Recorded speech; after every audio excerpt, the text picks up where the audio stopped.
कभी कभी कुछ चीजें हमें वो दिखा देती हैं जो हम खुद से भी छुपा रहे होते हैं। ऐसी ही एक कहानी है एक पुराने आईने की। बहुत साल पहले हिमाचल के एक पहाड़ी इलाके में एक हवेली थी।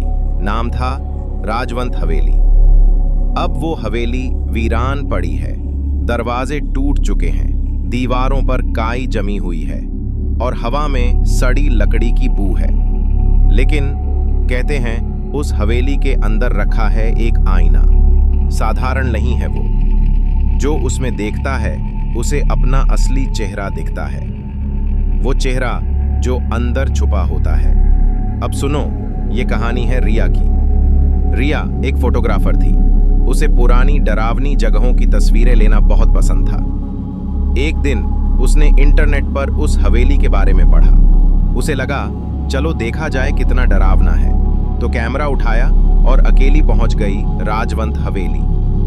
अंदर सब कुछ वैसा ही था जैसे कहानियों में होता है। सीढ़ियां चरमरा रही थीं, दीवारों पर जाले और हर कोना जैसे कुछ छुपा रहा हो। एक कमरे के कोने में उसे वो आईना दिखा, पुराना, धूल से ढका, लेकिन कुछ तो था उसमें जो चमक रहा था। उसने झुककर आईने में देखा और एक पल के लिए उसका चेहरा गायब हो गया। हाँ, आईने में कोई चेहरा नहीं था, सिर्फ एक काली परछाई जो उसे घूर रही थी।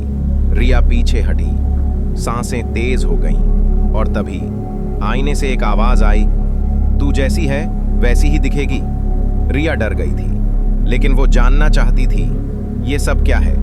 रात में होटल लौटते वक्त भी वो आईना उसके साथ था, कमरे में रखा, और जैसे ही लाइट बंद की, आईने में दिखी एक औरत बिना आंखों के चेहरा धीरे धीरे मुस्कुरा रही थी। रिया ने पलटकर देखा, कोई नहीं था।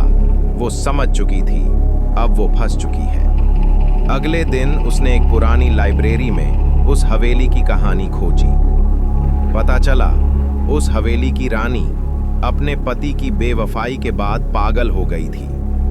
वो आईने से बातें करती थी और फिर एक दिन उसी कमरे में जलकर मर गई। लोग कहते हैं उसकी आत्मा अब उस आईने में बस गई है।